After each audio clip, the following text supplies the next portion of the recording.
तो कैसे हैं आप लोग। स्वागत है आपका इस वीडियो में। और इस वीडियो में हम पढ़ रहे हैं क्लास 10th के हिस्ट्री का चैप्टर नंबर 4। और इस चैप्टर के ऊपर पहले मैंने 3 वीडियोस किए हैं और इस वीडियो में हम पढ़ने वाले हैं टॉपिक नंबर 2.4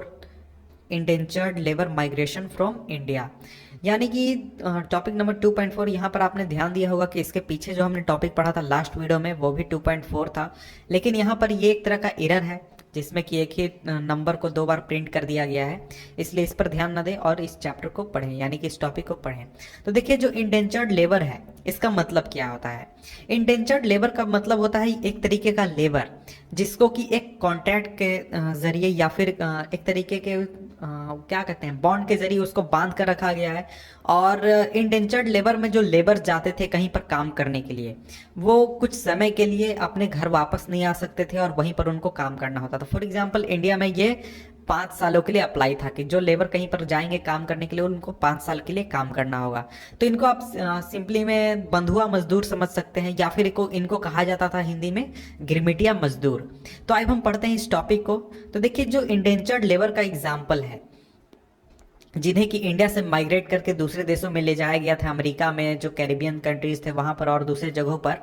ये बहुत ही अच्छा एग्जाम्पल है जो कि हमें बताता है कि जो 19th सेंचुरी में जो वर्ल्ड की हालत थी उसके 2 साइडेड नेचर के बारे में। तो देखिए, पीछे हमने देखा था कि किस तरीके से यूरोप से लोग अब एक बेहतर जिंदगी बनाने के लिए अमेरिका और ऑस्ट्रेलिया और दूसरे जगहों पर गए थे।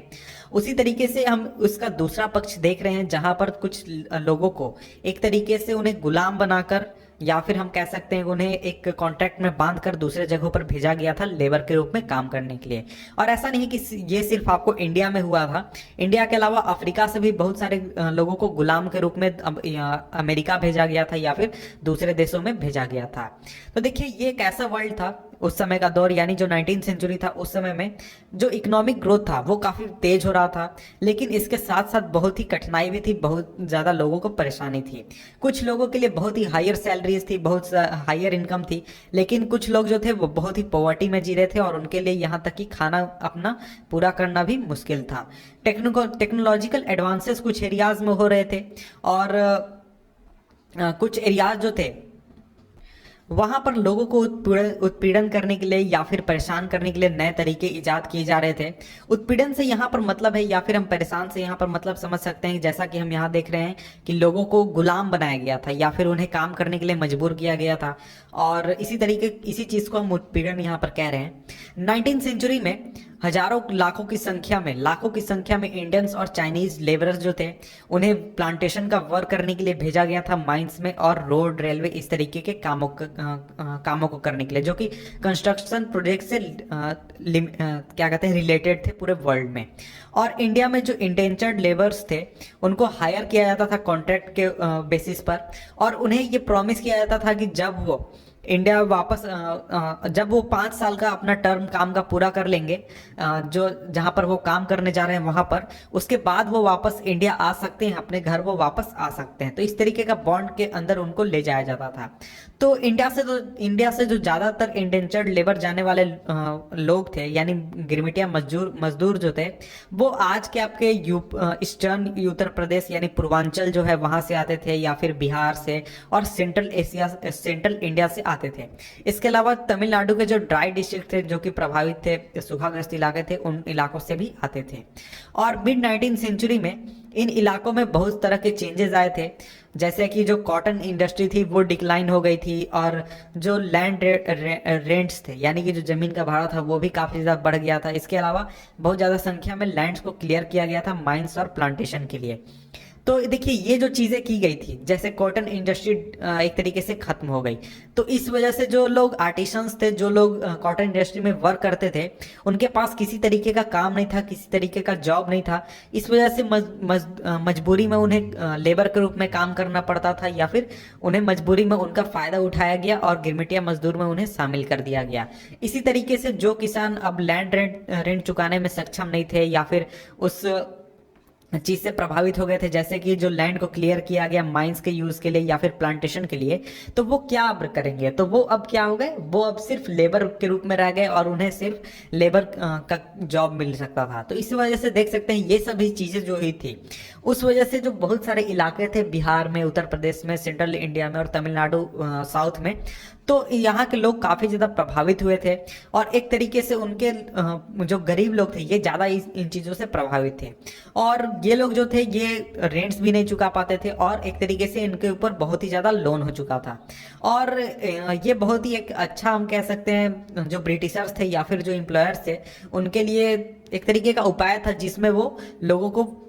फोर्स कर सकते थे काम करने के लिए या फिर उन्हें माइग्रेट करने के लिए जहां पर वो काम कर सके, और इन्हें माइग्रेट होना भी पड़ता था ताकि इन्हें कोई काम मिल सके, ताकि ये अपने परिवार का जीवन यापन चला सके।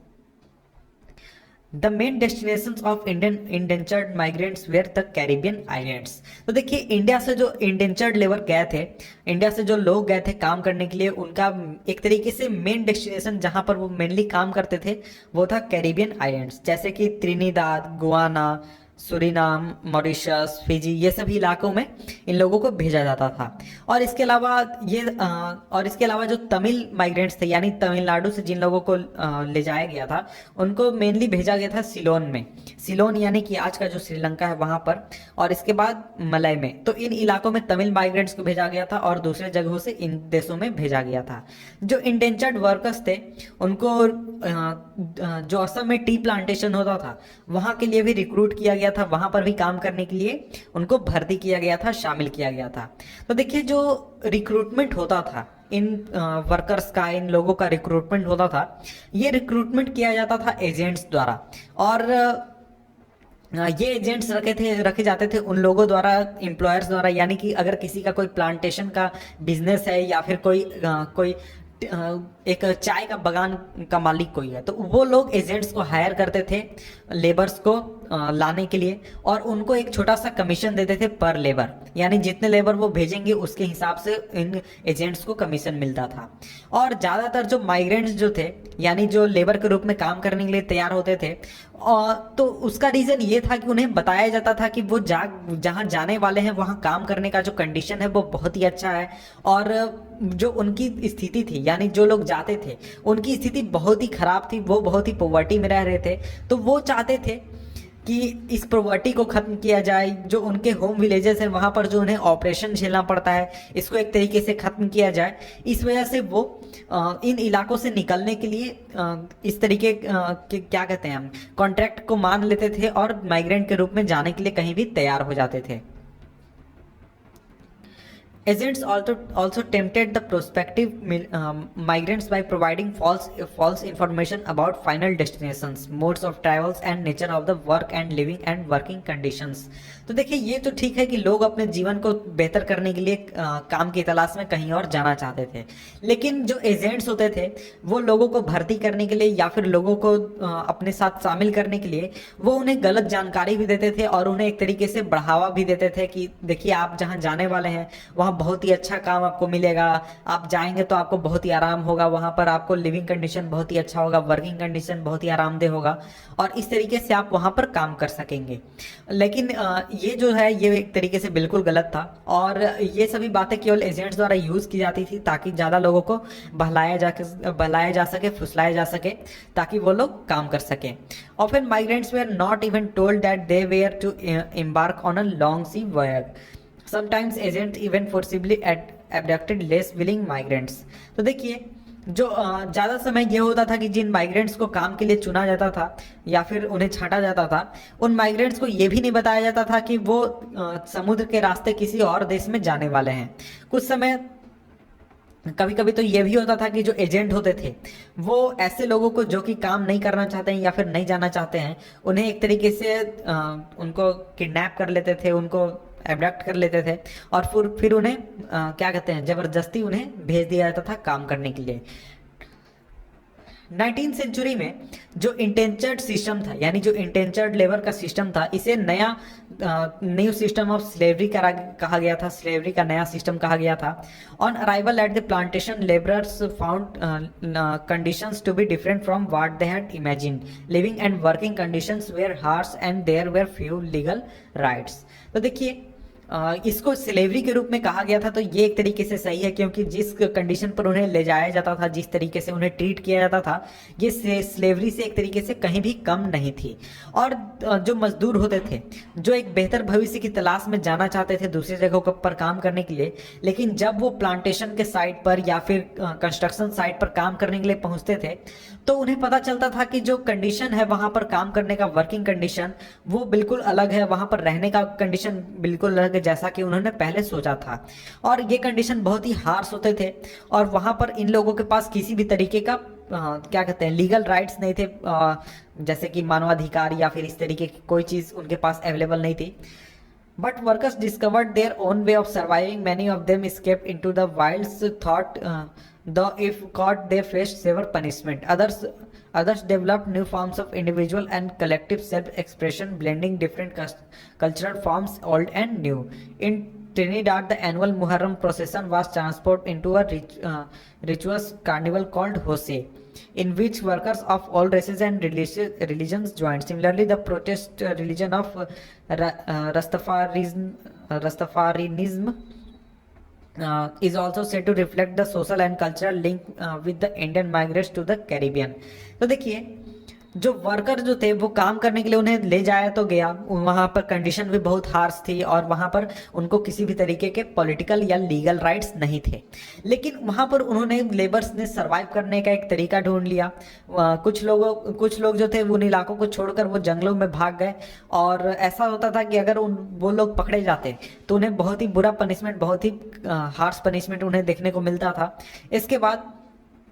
कुछ लोगों ने एक तरीके का इंडिविजुअल या फिर कलेक्टिव सेल्फ एक्सप्रेशन डेवलप कर लिया, जिसमें उन्होंने अलग अलग कल्चरल फॉर्म्स को मिक्स कर दिया, यानी अलग अलग जगहों से जो लोग लाए गए थे अपने अपने कल्चर्स को एक तरीके से मिक्स कर दिया, और एक नया हम कह सकते हैं कि उन्होंने कल्चर बना दिया जहां पर वो पहुंचे। त्रिनिदाद में जैसे कि आप देख सकते हैं वहां पर जो मुहर्रम मनाया जाता था, मुहर्रम प्रोसेसन को एक रिचुअस कार्निवल के रूप में, एक मेले के रूप में तब्दील कर दिया गया, जिसे कि कहा गया होसे, ये इमाम हुसैन के नाम पर रखा गया था, और जिसमें कि जो वर्कर्स होते थे सभी धर्मों के या फिर सभी रिलीजन्स के, ये ज्वाइन करते थे, चाहे वो इंडिया से गया हुआ लेबर हो या फिर आपका अफ्रीका से लाया गया लेबर हो या फिर आपका अरब वर्ल्ड से कहीं से भी लाया गया लेबर हो, वो उसमें शामिल होता था।